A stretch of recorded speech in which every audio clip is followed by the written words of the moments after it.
म्हणजे महाराष्ट्रातल्या जवळजवळ 15 जागा आपण मागितल्या।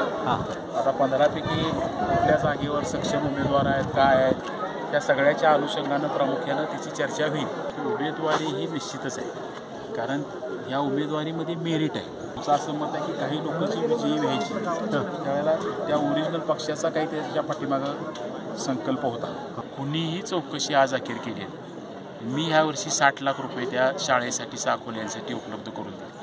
हृदयरोग, diabetes, blood pressure, thyroid, kidney विकार, श्वसन विकार, पॅरालिसिस, संधिवात यावर अत्याधुनिक तंत्रज्ञानाद्वारे उपचार, general surgery, laparoscopic surgery, euro surgery तसंच न्यूरो सर्जरी इत्यादीसाठी प्रगत तंत्रज्ञान आणि सुसज्ज अतिदक्षता विभाग। महालक्ष्मी हेल्थकेअर सेंटर संचलित सूर्या मल्टी स्पेशालिटी हॉस्पिटल, कोंडावळ चौक, लक्ष्मीपुरी, कोल्हापूर। तोपर्यंत तुमचा शुभारंभ म्हणायचा का पदयात्रा? शुभारंभच केली, उमेदवारी ही डिक्लेअरच केलेली आहे। बरोबर। आणि ही जागा आम्हाला मिळावी हा आमचा आग्रह आहे। यासारख्या अनेक म्हणजे महाराष्ट्रातल्या जवळजवळ 15 जागा आपण मागितल्या। आता 15पैकी कुठल्या जागेवर सक्षम उमेदवार आहेत, काय आहेत, त्या सगळ्याच्या अनुषंगानं प्रामुख्यानं त्याची चर्चा होईल। आणि लोकसभेचे या मतदारसंघातला जर निकाल बघितला तर जवळजवळ 71,000 हा मतदारसंघ मागे गेला। आणि त्यामुळं एक साधारण कौल काय आहे, जे मी कोणाचं नाव घेणार नाही किंवा कोणाला कमी आपण म्हणायची काही गरज नाही, पण प्रामुख्यानं तो शिटा वाटपामध्ये साधारण लोकसभेला पडलेली प्रत्येक मतदारसंघातली मतं हा सुद्धा सीट शेअरिंगमध्ये असणारा एक फॉर्म्युला असणार आहे।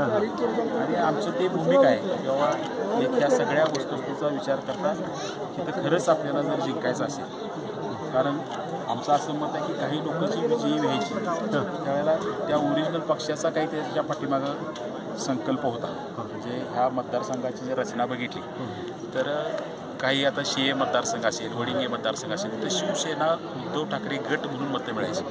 आज ती मतं बरोबर राहिलेत नाही राहिलेत, सीट शेअरिंगमध्ये हा आमचा वाटाघाटीचा मुद्दा त्या ठिकाणी असणार आहे। पण ही जागा एका विधायक हेतूनं लढवायचा निर्णय आमचा झालेला आहे। साहेब, धामणी प्रकल्प अनेक वर्ष प्रलंबित पडलाय आणि या धामणी खोऱ्यात रस्त्याचे सुद्धा प्रश्न मोठे आहेत। तेच की काय आहे, अनेक विषय आहेत। मी तुम्हाला म्हणजे मी त्याच्याबद्दल बोलणं बरोबर नाही।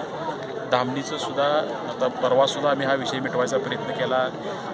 आता फालतू म्हणजे एका छोट्या विषयात तो राहिला होता की जो वाहून जाणारं जे पाणी आहे, ते पाणी वाहून जाणाऱ्या पाण्यासाठी एक छोटासा कॅनॉल त्या ठिकाणी तयार केला होता। आणि त्या कॅनॉलच्या शेजारी काही लोकांची घरं येत होती, ज्याचं जलसंपदा विभागाच्या वतीनं ज्याचं ॲक्विशन करण्याची गरज नाही अशी भूमिका होती। पण तिथं काही पुढारी तयार झाले, ह्या पुनर्वसनातनं जादा पैसे मिळवायचे, काही करायचे, अशा काही चुकीच्या गोष्टी सुरू झाल्या। मग आमची जमिनी घ्याच, घरं घ्याच असा तो वाद थोडासा सुरू झाल्यामुळं खरं तर नाही तर बाकी सगळे माझ्या काळात जी अडचणी होत्या, वन खात्याची अडचण होती, सुप्रीम कोर्टाची परवानगी लागायची त्यावेळेला वन खात्याची जमीन हस्तांतरित करायला, ती सुप्रीम कोर्टाची परवानगी आणण्यापर्यंतचे सगळे विषय खरं तर आपण पूर्णत्वाला नेले होते।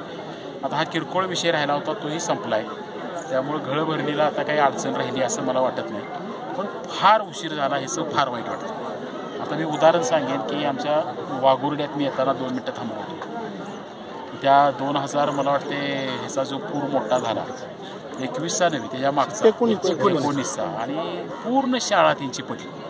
म्हणजे शाळेत 7-8 दिवस पाणी होतं आणि शाळा पडली, मुलांना बसायला शाळा नाही। कुणीही चौकशी आज अखेर केली आहे। मी ह्या वर्षी 60 लाख रुपये त्या शाळेसाठी साकोली यांसाठी उपलब्ध करून दिले।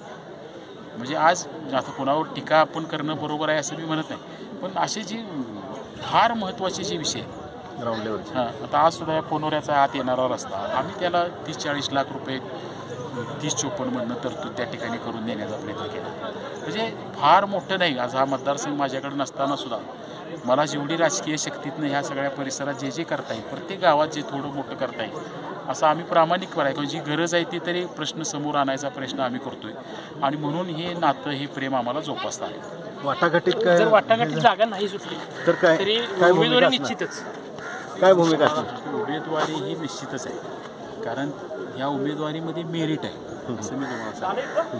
त्यामुळे आम्ही ही निवडणूक लढवायचा निर्धार केलेला आहे, म्हणून तर आजचा हा जनआशीर्वादाचा यात्रेचा शुभारंभ आम्ही केला। अशाच नवनवीन अपडेट पाहण्यासाठी आमच्या KK न्यूज चॅनेलला सबस्क्राईब करा।